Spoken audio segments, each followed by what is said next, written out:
यिनले हानाहान गरून्, मारामान गरून्, पिटापिट गरून्, कसैले चाहिँ झुन्ड्याउन्, जनतालाई केही मतलब छैन। राष्ट्रपतिले एउटा पार्टीको संरक्षक जस्तै भएर दिनका दिन एक एक नेताहरूलाई, मन्त्रीलाई बोलाएर तपाईँको चाहिँ उहाँले किन बोलाइरहनु भएको छ? उहाँ संविधानको संरक्षक हो कि पार्टीको संरक्षक हो त? राजनीति भनेको रेस्लिङ हुन्छ, त्यसमा पनि कम्युनिस्ट पार्टीको राजनीति त्यो त होइन हेर्नु। त्यस कारणले गर्दैन उहाँहरू फेलियर भइसक्नु भयो।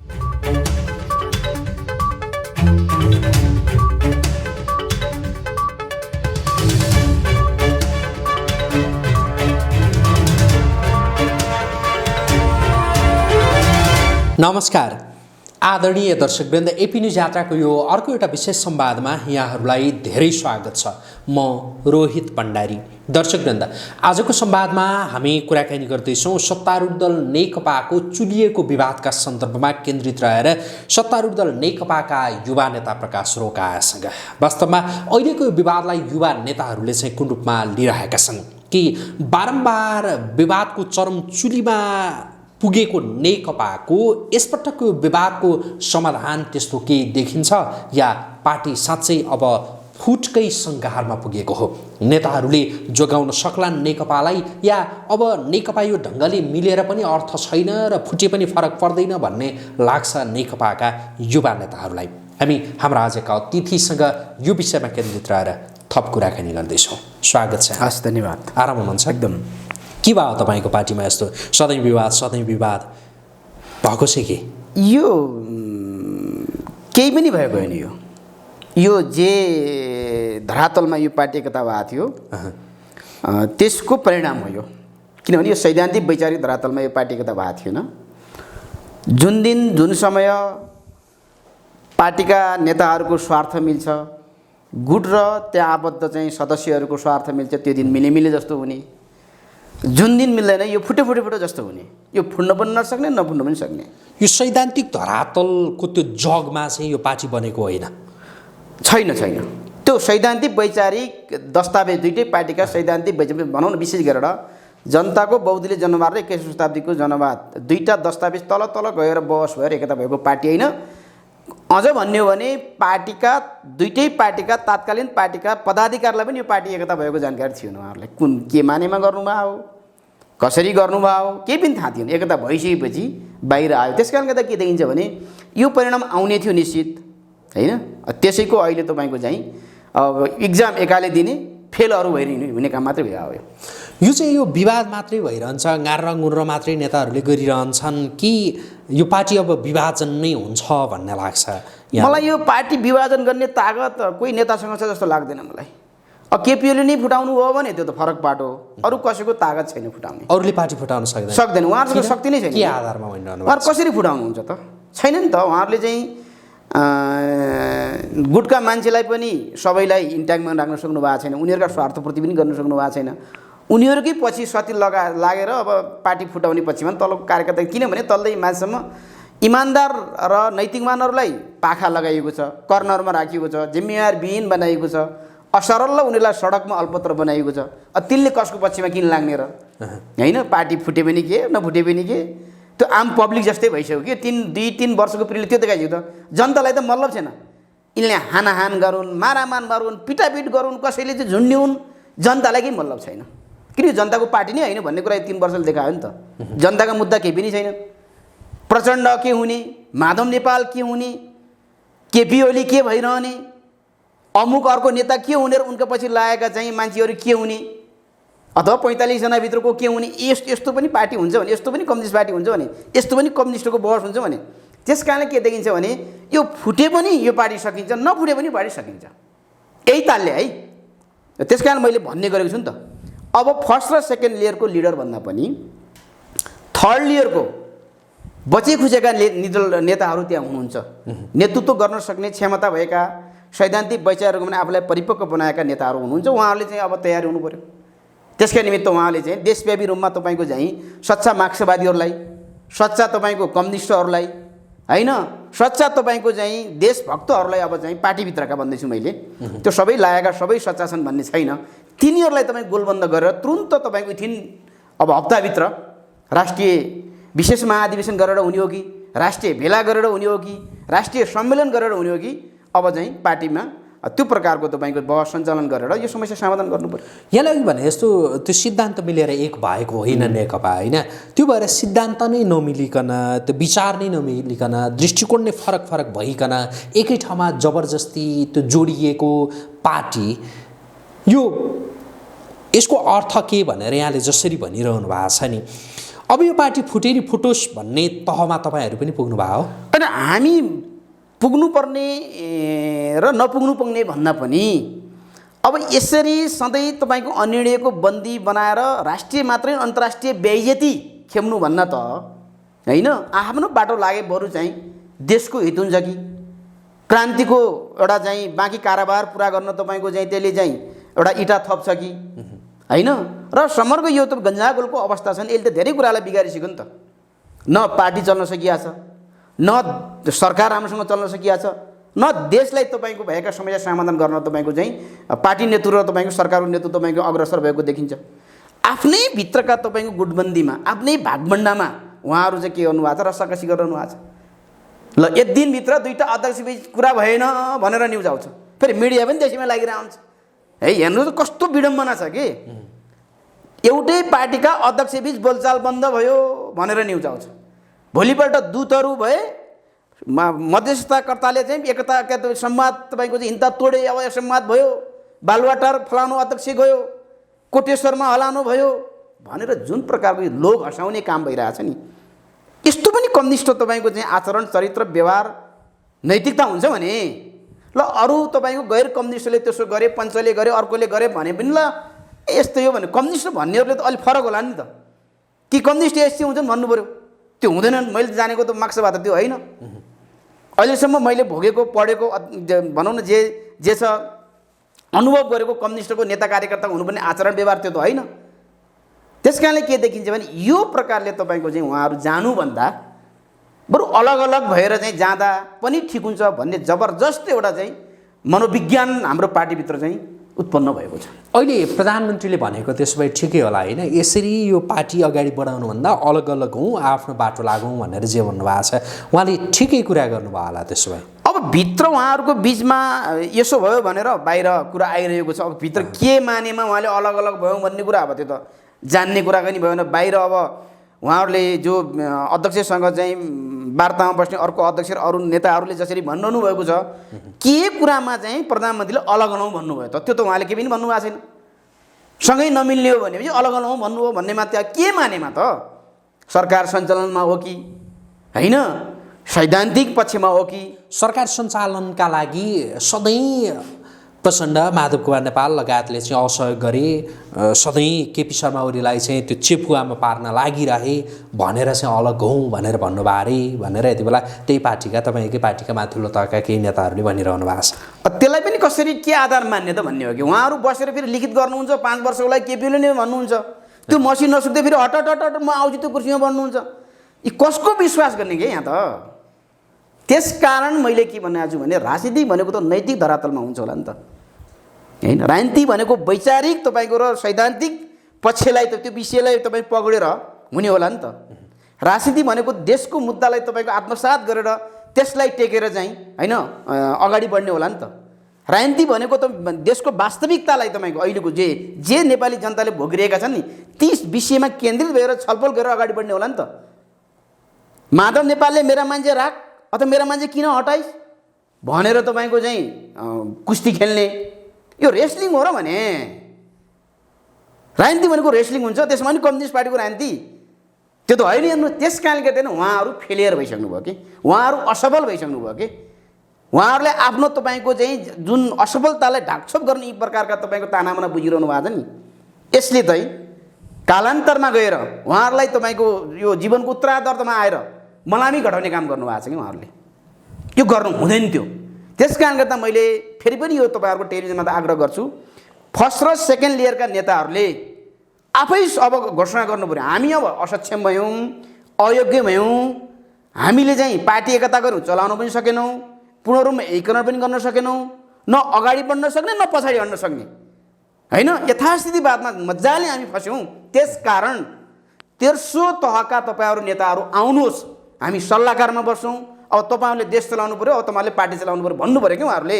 अहिले मुख्य कमजोरी चाहिँ कसको हो? प्रचण्डको कि केपी शर्मा ओलीको कि माधव नेपालको कि याहरू कोही कसैको?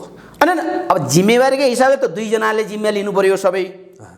जे जति बिग्रेर भत्केर गइरहेको छ नि, राम्रो हुँदा उहाँहरूले नै जस लिनुहुन्थ्यो होइन। उहाँहरूले त भन्नुभएको छ नि त, यो जेट विमान हो, 2टा हामी पाइलट छौँ होइन। यहाँ पाइलट होइन, को पाइलटले पनि अब सकेनन्। अब के गर्ने त, फ्रेस जो चाहिँ पास आउट भएका छन् नि जो पाइलटहरू, अब उनीहरू त्यहाँ जानु पऱ्यो, यिनीहरू हुत्याउनु पऱ्यो क्या। अब खस्न लागिसक्यो त तपाईँको सागरमा जहाज, त फ्युल सकिएला के होला। त्यसो भएर के हो भने मलाई के लाग्छ भने अब तेर्सो तहका नेताहरू चाहिँ आफूलाई तयार गर्नु पऱ्यो। यही सन्दर्भमा मैले त तपाईँलाई जोडेँ नि त। कर्णालीलाई अहिले अगाडि तपाईँको सारेर कर्णालीले कहाँ लेख्दा माथि विवाद आयो भनेर उहाँहरू भन्दै हुनुहुन्छ। त्यो हो त, कर्णालीको त छुट्टै कुरा हो, त्यो प्रदेशको कुरा हो। त्यहाँका बरु के हो भने माथि माधव नेपाल समूह र प्रचण्ड समूहले अनैतिक काम गर्नुभयो। आफ्ना गुटका प्रदेशका विधायकले गरेको हस्ताक्षरको मसिन नसुक्दै रातारात कथित दूत पठाएर उहाँहरूले के गर्नुभयो त, सङ्घीयताको ठाडो उल्लङ्घन गर्नुभयो। सङ्घीयतालाई चुनौती दिनुभयो उहाँहरूले, संविधानलाई चुनौती दिनुभयो उहाँहरूले। गुटबन्दीको शिकार बनाएर ती बिचाराहरूलाई बिचारा बनाइदिनु भयो, जनताको अभिमूल्य अवमूल्यन गर्नुभयो उहाँहरूले। त्यसरी गुटको डन्डा लगाएर तपाईँको चलाउन सकिन्छ। अहिले केन्द्रमा तपाईँको केपीले पनि त्यही गर्नुभयो। तिमीले त्यसो होइन, म पनि देखाइदिन्छु भने 3जना चाहिँ ल्याउनु, अझ हुत्याउँदै हुनुहुन्छ उहाँले। यही तर्काले भने हुत्याउनुहुन्छ। त्यस कारणले गर्दा यो प्रकारले अगाडि बढियो भने के हुन्छ भने मलाई के लाग्छ भने यो पार्टीको भविष्य चकनाचुर हुन्छ। कम्युनिस्ट आन्दोलनप्रति मान्छेको विद्वेषा उत्पन्न हुन्छ। भावी निर्वाचनमा तपाईँको चाहिँ होइन, अब उही हाम कहाँ रे बाबुजी भन्ने हुन्छ नि त, त्यही अवस्था तपाईँको भोग्नुपर्ने स्थिति हुन्छ। त्यो नआउन नदिनका निमित्त हामी त मरेका छैनौँ नि त, हामी त जिउँदैछौँ। त्यही पार्टीमा 30औं वर्ष रगत पसिना तपाईँको बिना स्वार्थ लगानी गरिएको छ। त्यसो भए अहिले प्रचण्ड र माधव कुमार नेपालले कर्णालीमा त्यो बढी चासो, बढी हस्तक्षेप गरेका कारणले विवाद यो तहमा पुगेको हो त? होइन, त्यो कर्णालीको कारणले गर्दा विवाद भएकै होइन। यो कर्णालीसँग केन्द्रको विवादसँग जोड्न जरुरी नै छैन होइन। जसरी उहाँले चाहिँ अहिले कर्णालीबाट यो विवाद चाहिँ केन्द्रमा आयो भन्नुभएको छ नि, यो अर्को तपाईँको मान्छेलाई उल्लु बनाउने काम हो कि, यो अर्को अनैतिक काम हो कि। कर्णाली र तपाईँ केन्द्र कुनै सरकार नै छैन। कर्णाली भनेको छुट्टै विवाद हो। त्यो प्रदेशका सांसदले 18 जना सांसदले अयोग्य भयो, असक्षम भएका अहिलेका मुख्यमन्त्रीलाई होइन तपाईँको चाहिँ अब यो राख्ने हो भने भोलि पार्टी नै त्यहाँ भेटिँदैन भन्ने प्रकारले चाहिँ होइन भ्रष्टाचारमा चुर्लोमा डुबिसक्यो, बिचौलिया जस्तै भएर यो सरकारले काम गर्यो भन्ने उहाँहरूलाई अनुभूत भयो। आम तपाईँको कर्णालीवासीलाई पनि त्यो अनुभूत भइरहेको बेला तिनका जनप्रतिनिधिले आवाज उठाए। आवाज मात्रै उठाएनन्, पूर्व माओवादीका र पूर्व माओवादी प्रचण्डको भनौँ न, अब पूर्व के भनेर प्रचण्डको समूह र माधव नेपालको समूह जसले अगुवाई गर्नुभएको थियो तपाईँको चाहिँ के भन्छन् अविश्वास प्रस्तावको, उहाँहरूलाई बारम्बार गएर घचघच्याउनु भएको छ। अविश्वास प्रस्ताव दर्ता गरौँ, तपाईँले नेतृत्व गरिदिनु पर्यो, अब त भयो नै हो भनेर उहाँहरू जानुभयो। तर स्वयं माधव नेपालकै समूहको एकजना विधायकले माधव नेपालकै अगाडि माधव नेपाल यस्तो गर्नुहुन्न भनेपछि कड्केर माधव नेपाललाई विरोध गर्नुभएको छ उहाँले होइन। थुप्रै माधव नेपालका हस्ती हौँ भन्नेहरूले, माधव नेपालका तपाईँ गुटका चाहिँ हामी चाहिँ हर्ताकर्ता हौँ भन्नेहरूले पनि त्यो काम गरे हिजो। नामै सबैका किन भनौँ यहाँ। तर मैले भन्न खोजेको अनैतिकको धरातलमा उहाँहरू अगाडि बढ्न खोजी हुनुहुन्छ कि। अहिलेको कर्णालीको प्रदेशको सन्दर्भमा चाहिँ माधव नेपाल समूह र प्रचण्ड समूहले अनैतिक काम गर्यो, त्यहाँको जनमतको अवमूल्यन काम गर्यो र केन्द्रको सन्दर्भमा तपाईँको उहाँहरूको भागभण्डा नमिलेरै हो। यसमा कुनै सैद्धान्तिक वैचारिक पक्ष नै छैन होइन। अहिले हुँदा तपाईँको कहाँसम्म पुगिसक्यो भने संविधानको संरक्षण गर्ने राष्ट्रपतिले एउटा पार्टीको संरक्षक जस्तै भएर दिनका दिन एक एक नेताहरूलाई मन्त्रीलाई बोलाएर तपाईँको चाहिँ उहाँले किन बोलाइरहनु भएको छ? देशमा कुनै सङ्कट पऱ्यो भने प्रधानमन्त्रीले भन्नुपर्ने होला उहाँले होइन कि बोलाउनु पर्ने भने काङ्ग्रेसका राप्रपाका अरू तपाईँको चाहिँ विद्रोही पार्टीका मान्छेलाई पनि बोलाउनु पर्ने। देशको सङ्कट हो भने विप्लवदेखि लिएर वैद्यदेखि लिएर को आउनु भने बाबुरामको पार्टी सबलाई बोलाएर चाहिँ कि सामूहिक गर्नु पऱ्यो। एक अहिले ल कोरोनाका एक भेट त्यो पनि गर्नु पऱ्यो होइन भने सत्तासीन पार्टीका त्यही पनि अलिकति ढुलमिले रहेका अझै तपाईँको चाहिँ केपी ओलीको पक्षमा लागिहाल्छन् कि भनेर तपाईँको केही प्रलोभन देखाएर आउने मान्छेलाई बोलाउनु भएको छ उहाँले। 3-4 जना बोलाइसक्नुभयो, बाहिरदेखि नि भित्र त कति बोलाउनु भयो। उहाँ संविधानको संरक्षक हो, पार्टीको संरक्षक हो। त यसले त तपाईँको राष्ट्रमाथिको गरिमामाथि आघात पुऱ्यायो, प्रश्न चिन्ह खडा गर्यो। त्यस कारणले गर्दा के हो भने उहाँहरू चाहिँ कुनै न कुनै प्रकारलाई पार्टीलाई दुर्घटनामा लैजाने कोसिसमा हुनुहुन्छ उहाँहरू होइन। अब बाहिर जे भने पनि पार्टी त तपाईँको जतिखेर चाहिँ असंवैधानिक कदम चाल्नुभयो, प्रधानमन्त्रीले अध्यादेश ल्याउनु भयो पहिला, त्यतिखेर पार्टी फुटिसकेको थियो नि त। त्यस कारणले गर्दा यो पार्टी न फुट्न सक्ने, न जुड्न सक्ने, न अगाडि बढ्न सक्ने, न पछाडि आउन सक्ने यस्तो अवस्थामा पुगिसकेको छ कि यसले तपाईँको चाहिँ सारा नेपाली जनताको मात्रै होइन कि होइन, पार्टीका कार्यकर्ताको मात्रै होइन कि देश विदेशमा रहेका सम्पूर्ण नेपालीको भविष्यलाई बर्बाद बनाउने काम उहाँले गरिरहनु भएको छ कि।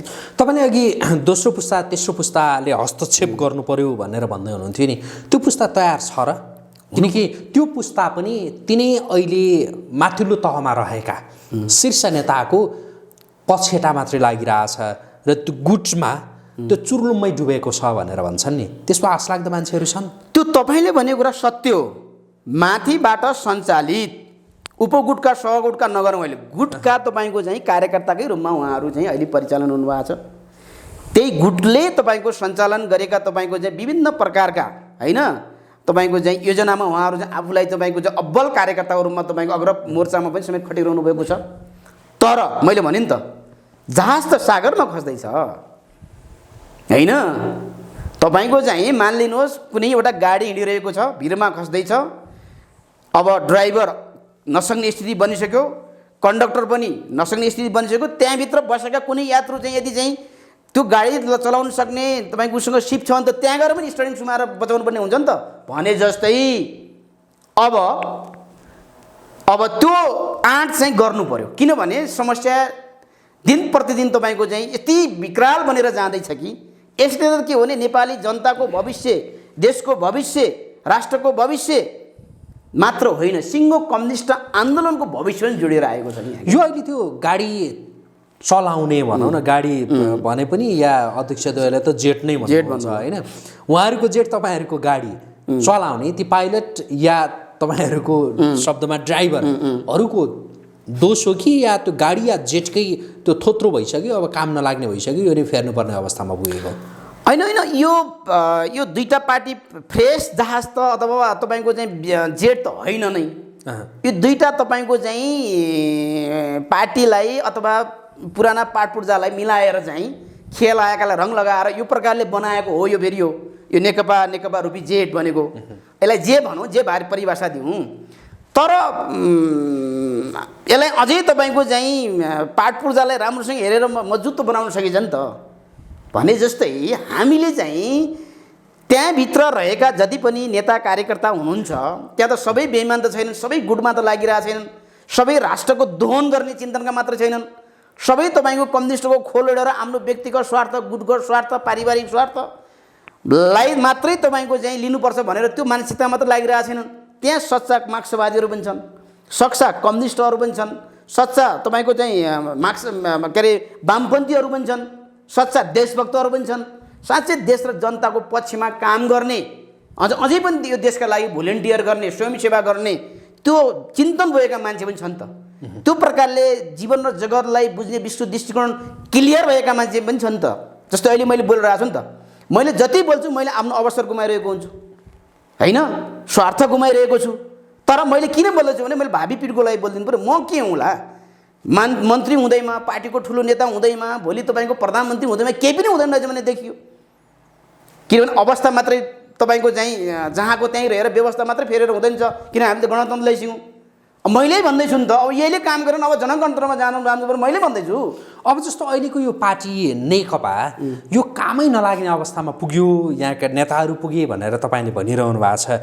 यही पार्टीमा किन यो बसिरहने यत्रो असन्तुष्टिका बिचमा तपाईँहरू जस्ता युवाहरूले नयाँ फ्रेस पार्टी सञ्चालन गर्न सक्नुहुन्न भनेर भने कि? होइन होइन, मैले यो पार्टी काम नलाग्ने भनिएको छैन, मैले यी नेता काम नलाग्ने भइसकेँ। नेता फेरेपछि ठिक हुन्छ, हुनसक्छ, एक ट्राई गरौँ न, भएन भने तपाईँले भने फ्रेस एउटा चाहिँ मुभमेन्ट अगाडि चलाउँला। अझै आशा चाहिँ छ, जस्तो डाक्टर बाबुराम भट्टराईले त्यो पार्टी नै काम लाग्दैन भनेर उहाँ हिँड्नुभयो, त्यसै गरी गर्न सकिन्न भने कि? अब बाबुरामले के भन्नुभयो, के गर्नुभयो, उहाँ कहाँ हुनुहुन्छ, अब उहाँको कुरा नगरौँ, व्यक्तिगत होइन, उहाँ कता हुनुहुन्छ त्यो त दुनियाँले जाने बुझेकै हो। तर एउटा मार्क्सवादी हुनुको नाताले निराशा भन्दा पनि आशावादी नै भएर जानुपर्छ भन्ने मैले मान्यता राख्छु। जस्तै व्यक्ति खराब हुनसक्छ, हिजोको क्रान्तिकारी आज प्रतिगामी हुनसक्छ, आज यस्ता स्थितिवादी हुनसक्छ, आज ऊ भ्रष्ट हुनसक्छ, अनैतिक हुनसक्छ, गैर कम्युनिस्ट हुनसक्छ, खोलेको नक्कली हुनसक्छ, भने जस्तै अहिलेको फर्स्ट र सेकेन्ड लेयरको हाम्रो पार्टीको नेताहरू होइन त्यो तपाईँको चाहिँ पथमा हिँडिसक्नु भएको छ कि कतिपय त सकिसक्नु भएको छ। उहाँले जति फुर्ती लगाएर कुरा गरे पनि अब जनताले पत्याउनेवाला छैन। हिजो यिनै जनता हुन् जहाँ प्रचण्ड जान्थे त्यो माटो नेपाली जनताले तपाईँको चाहिँ त्यो त्यति सर्दा गर्थ्यो उनले टेकेको खुट्टा टेकेको माटोलाई। आज प्रचण्ड जहाँ जान्छन् त्यहाँ मान्छेको के अवस्था छ, प्रचण्ड गएको ठाउँमा मान्छेले के भन्छन्, उहाँसँग कस्ता प्रकारका मान्छे र तत्त्वको तपाईँको चाहिँ त्यो जोडिरहेका हुन्छन्, त्यो त बुझ्नु पऱ्यो नि त। यही पार्टी हो मदन भण्डारी जहाँ जान्थे हिजो ढुङ्गो माटो पनि तपाईँको चाहिँ मदन भण्डारी पछि लाग्यो एमाले हुन्थ्यो भन्थ्यो नि त, हिजो माले हुन्थ्यो भन्थ्यो नि अझ त्योभन्दा पहिला। भने जस्तै के आज त्यो अवस्था छ त? बरु के छ त त्यही होइन, जनताले मिल्काइसकेको अझै पनि कुनै प्रकारले आउन नसक्ने ज्ञानेन्द्रकै पछिमा नेपाली जनताहरू लाखौँ मान्छेहरू सडकमा उर्ने स्थिति छ। त्यो त के मैले गर्दा भएको हो त? म जस्ता कार्यकर्ताले गर्दा, शुभचिन्तकले गर्दा, अगुवाले गर्दा भएको हो त? यिनै नेताहरूको असफलताले, व्यवहारले, क्रियाकलापले, आचरणले, चरित्रले मान्छे ज्ञानेन्द्रप्रति आकर्षण भएका हुन्। त्यो के राम्रो हो त? त्यो त होइन। त्यस कारणले त के हो भने अब उहाँहरूले नै सोच्नु पर्यो बालुवाटारमा के हुन्छ, कोटेश्वरमा के हुन्छ, खुमलटारमा के हुन्छ। अब जनताको चासोको विषय होइन कि मैले अघि नै भने नि त, उहाँहरू जे पनि गरून् तर जनताले अब त्यतातिर कुनै ध्यान दिएका छैन। जनताले त आफ्नो रोजीरोटीको ग्यारेन्टी कसले गर्न सक्छ, आफ्ना दैनन्दिन परेका समस्या पिरमर्कालाई कसले हल गर्न सक्छ, कुन पार्टीले गर्न सक्छ, कुन सरकार आउन सक्छ, त्यसको खोइनीति गर्छन्। त्यो भनेको के हो भने अब तेस्रो जनआन्दोलनको तयारीमा लाग्नुपर्ने हुन्छ, त्यसको अगुवाई गर्नुपर्ने हुन्छ अबको पुस्ताले। नचाहँदै पनि तपाईँको हुन्छ। तर मान्छेले खेलटटाको मारिरहेको छन्। हेर्नुहोस्, कसैले क्रान्ति सम्पन्न भइसक्यो भने आछन्, क्रान्ति यो नै व्यवस्था अन्तिम हो, यसको विकल्पै छैन भन्न आछन्। नेपालमै कतिवटा संविधान आइसके, त्यो त हाम्रै अगाडि छ नि त 7 साल पछि। त्यसैले मैले भन्न खोजेको के भने अब सत्तासीन पार्टीभित्रका अहिलेका जुन विवादमा रहेका र झगडिया नेताहरू हुनुहुन्छ नि, अब आफ्नो गाँड कोडाकोर गर्ने होइन, अब जुगाको लडाइँ गर्ने होइन।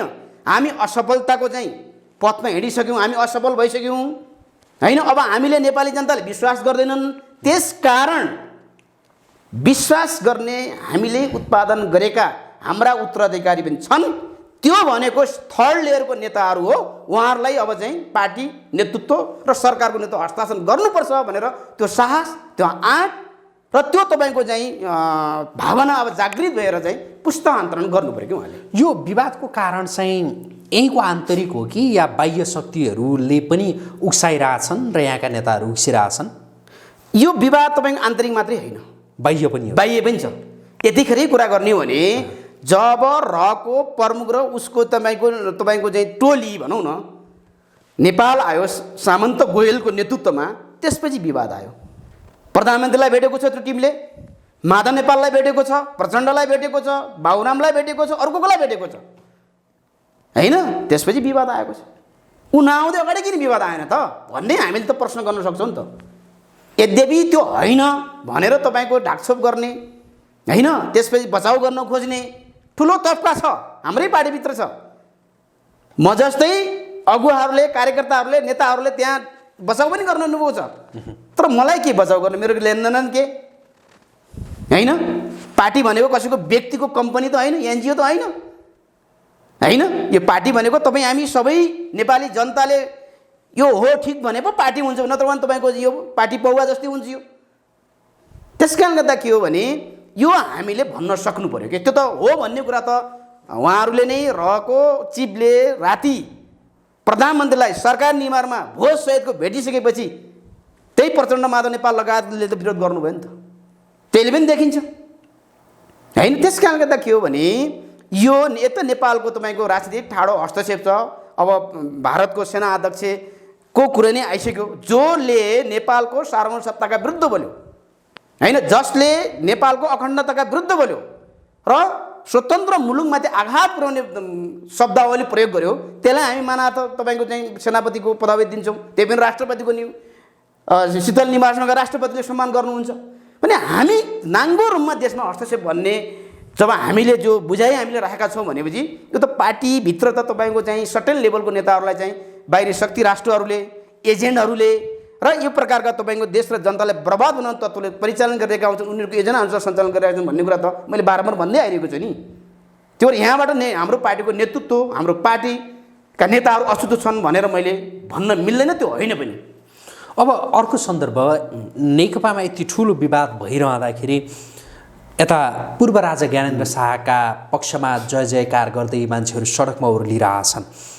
देशमा अहिलेको यो व्यवस्था त्यो फेल भयो र अब योभन्दा त त्यही व्यवस्था ठिक भनेर मान्छेहरू उर्लिरहेको यो अवस्थालाई चाहिँ कुन रूपमा विश्लेषण? होइन, यो व्यवस्था असफलतातिर लैजाने जुन यसको नेतृत्व गरेका पात्रहरूको जति असफलता हुँदै जान्छ नि, जति विकर्षण हुँदै जान्छ नि, त्यो त अर्को ठाउँमा गएर आकर्षण हुने हो नि त। कसले आकर्षण गर्न सक्छ त?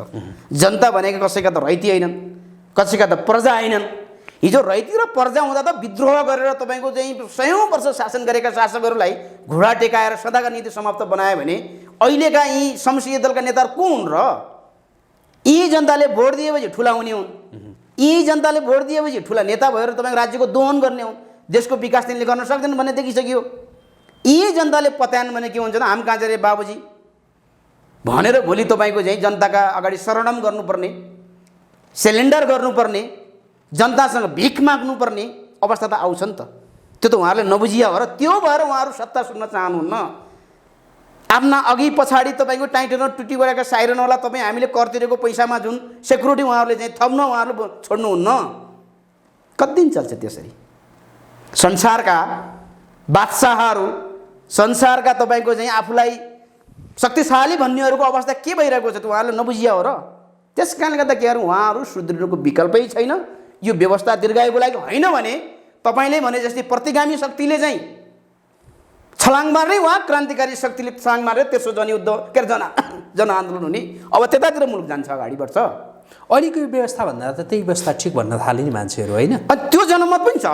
तपाईँलाई चाहिँ के लाग्छ? होइन भनेको कि होइन, अहिलेको यो व्यवस्था, यो ङारा गुर्रा हुन्छ नि, यो दिनौँको झगडा, जनताको हातमा केही पनि छैन, जनता कस्तो पीडाबाट पिल्सिरहेछन्, यत्रो महामारीका बेलामा मतलब छैन, योभन्दा त बरु त्यही ठिक थियो होला नि? होइन, थिएन। कतिपय सन्दर्भमा हिजो राणाले पनि राम्रो काम गरेका थिए, राजतन्त्रमा पनि राम्रो काम भएको थियो, संवैधानिक बहुदलीय व्यवस्थामा पनि राम्रो काम भइरहेको थियो, होइन? त्यो कुरालाई हामीले चाहिँ नजरअन्दाज गर्न मिल्दैन। हिजो पञ्चायती व्यवस्था भएका कारणले गर्दा, हिजो सामन्तहरू भएका कारणले गर्दा, शासकहरू त्यो प्रकारले चाहिँ निरङ्कुश भएका कारणले गर्दा उनीहरूका सबै काम गलत थिए भनेर हामी जतिको मान्छेले भन्यौँ भने त्यो तपाईँको जनताले चाहिँ त्यसलाई पत्याउँदैन। हेर्नुहोस्, वो राम्रा पक्ष पनि थिए, त्यहाँ कम्तीको नैतिक धरातलमा उभिएर केही राम्रा काम पनि भएका थिए। विकास निर्माणदेखि लिएर राजनीतिसम्मका तपाईँ प्रधानमन्त्री समेत भएका मान्छेले एउटा सानो घटना पनि तपाईँको चाहिँ राजीनामा दिएको उदाहरण हामी दिन सक्छौँ। त्यस कारणले गर्दा के हो भने व्यवस्था त यही गणतन्त्र नै राम्रो हो, होइन? किन जनताको स्रोत सिधै राष्ट्रपति हुन पाउने, होइन? जनताले तपाईँको चाहिँ जनमत सिर्जना गरेर अभिमत व्यक्त गरेर तपाईँको चाहिँ उथिन आफूले इच्छाको व्यक्तिलाई चुन्न पाउने, छान्न पाउने, आफै तपाईँको चाहिँ कार्यकारी बन्न पाउने यो राम्रो हो।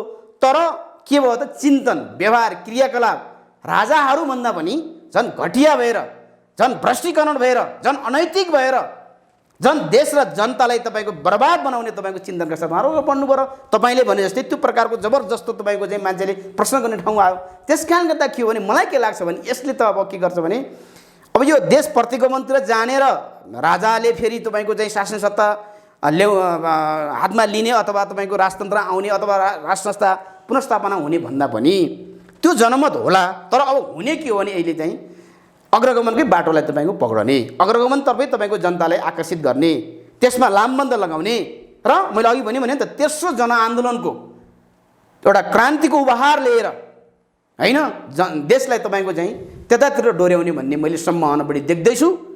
तर त्यसका निमित्त के हुनु पऱ्यो भने जनता फेरि समाज, नेपाली समाजले भ्रममा बसेर होइन, भ्रमै आफ्नो भविष्य देखेर होइन, सत्य के हो गलत के हो, आज के भइरहेको छ, भोलि के हुने हो र हिजो के भइरहेको थियो भन्ने कुरालाई तपाईँको आत्मसात गरेर अगाडि बढ्यो भने मलाई लाग्छ अहिलेको यो व्यवस्थाका व्यतिथि पनि हामी हटाउन सक्छौँ, विकृति विसङ्गतिलाई अन्त्य गर्न सक्छौँ, असफल र अयोग्य भइसकेका नेताहरूलाई हामीले रिप्लेस गर्न सक्छौँ। अन्यथा तपाईँको यी असफल भइसकेका नेतापछि लाग्ने, चाकरी गर्ने, चाप्लुसी गर्ने, ब्ल्याकमेलिङ गर्ने, उनीहरूलाई घेराबन्दी गरेर केही पद र प्रतिष्ठा मात्र लिने सोच र विकास अगाडि त्यसरी गयौँ भनेपछि यसले त कालान्तरमा सबैलाई बर्बाद बनाउँछ त्यतातिर जानु हुँदैन भन्ने मैले सबैसँग आग्रह समेत गर्न चाहन्छु। हामी कुराकानीको अन्त्यमा छौँ। अबको विकल्प के त भन्नुहोस् त? यही अहिलेकै व्यवस्था, अहिलेकै नेता, या तपाईँले भने जस्तो दोस्रो त या तेस्रो तहका नेता आइसकेपछि सब ठिकठाक राम्रो आनन्द त्यही हो? होइन, अहिलेको विकल्प भनेको के हो भने अब हामीले यो गणतन्त्रको 12-14 वर्ष हेरिसक्यौँ। नेपालको इतिहासलाई, राजनीतिक इतिहासलाई पल्टाएर हेर्ने हो भने हरेक 10-15 वर्षमा राजनीतिक परिवर्तन भइरहेको छ। त्यो व्यवस्थाकै हिसाबले पनि परिवर्तन भएको छ। कतिपय सन्दर्भमा ठुल्ठुला 60 साल 46 साल 62-63मा ठुल्ठुलो त परिवर्तन भयो। त्यस कारणले गर्दा के लाग्छ भने मलाई लाग्छ यही प्रकारले चाहिँ देश यथास्थितिमा बस्न सक्दैन, रमाउन सक्दैन। अब किनभने तपाईँलाई म एउटा अर्को के पनि आग्रह गर्न चाहन्छु भने अहिले स्वयस्फूर्त रूपमा मान्छेले विभिन्न अभियानका नाममा विभिन्न तपाईँको आवरणमा मान्छेले अहिले गतिविधि गरिरहेका छन्। किन मान्छे उकुस मुकुस हुन्छ, सडकमा आउँछ। यिनै पार्टीलाई भोट दिनेहरूले पनि तपाईँको चाहिँ लाखौँको सङ्ख्यामा अहिले तपाईँको सडकमा आएर आफ्ना भावनाहरू तपाईँको चाहिँ उद्वेलित गरिरहेका छन्। आफ्ना भावनाहरू तपाईँ देश र जनताको पक्षमा मुखरित गरिरहेका छन्। यो त भोलि सङ्गठित रूप लियो भने के होला र? अहिले त सङ्गठित रूप लियो भने फेरि के हो भने अग्रगमनकै बाटो पौडने हो कि यो व्यवस्थाको अन्त्य र जनवादी क्रान्ति सम्पन्न गर्ने हिसाबले जनवादी गणतन्त्रको तपाईँको चाहिँ एउटा चाहिँ मा अगाडि बढ्नुपर्ने परिस्थिति निर्माण हुन्छ। तपाईँले भने जस्तै प्रतिगामी बाटोलाई पनि कमजोर मान्दैन है, त्यो पनि सशक्त भएर आउन सक्छ। तर मैले त्यो सम्भावना देखिरहेको छैन। त्यस कारण त मैले भने नि त अहिलेका चाहिँ काङ्ग्रेस वा चाहिँ हाम्रो पार्टीका हुन् फर्स्ट र सेकेन्ड लेयरका नेताहरूले चट्टकै छोडिदिनु पऱ्यो। उहाँहरू सल्लाहकार भएर बसिदिने, पढ्ने, लेख्ने, देशलाई सुझाव दिने, होइन सेवा सुविधा उहाँहरूले के जे लिनु भएको थियो लिउन्, केही छैन। तर नेतृत्व हस्तान्तरण गर्नुपर्छ। त्यो भनेको सकिन्छ वैधानिक ढङ्गले तपाईँको चाहिँ अब सम्मेलन, महाधिवेशन, भेला के गरेर हस्तान्तरण गर्ने छिटोभन्दा छिटो। सकिन्न भने के भने त्यहाँभित्र रहेका तपाईँको चाहिँ मैले देश चलाउन सक्छु, मैले पार्टी चलाउन सक्छु, मैले देशका त विकृति विसङ्गतिलाई अन्त्य गरेर देशलाई इन्ट्याङमा राखेर तमाम समस्यालाई समाधान गर्न सक्छु भन्ने त्यो आँट र साहस गर्ने तेस्रो तहका नेताहरूले त्यो चाहिँ जोखिम मोल्नु पऱ्यो, पार्टीभित्र कु गर्नु पऱ्यो। हुन्छ, आजका लागि कुराकानी यति गरौँ। जुन समय दिनुभयो यसका लागि यहाँलाई धेरै हस्, धन्यवाद। यो पछिल्लो देशको अवस्था, पार्टीभित्रको चाहिँ यो जुन प्रकारको जिग्ज्यागको छ अवस्था चाहिँ यसका बारेमा आम नेपाली जनतालाई जो देश विदेशमा हुनुहुन्छ उहाँहरू समस्या मेरा विचार अभिव्यक्त गर्ने जुन अवसर प्रदान गरिदिनु भयो, यहाँलाई पनि धेरै धेरै धन्यवाद। हस्, आदरणीय दर्शकवृन्द, हामी कुराकानी गर्दै थियौँ सत्तारूढ दल नेकपाका युवा नेता प्रकाश रोकासँग। उहाँसँगको यो कुराकानीसँगै एपी न्युज यात्राको विशेष संवाद अहिलेका लागि यही सकिन्छ। एपी न्युज यात्रा सँगै रहनुहोला। नमस्कार।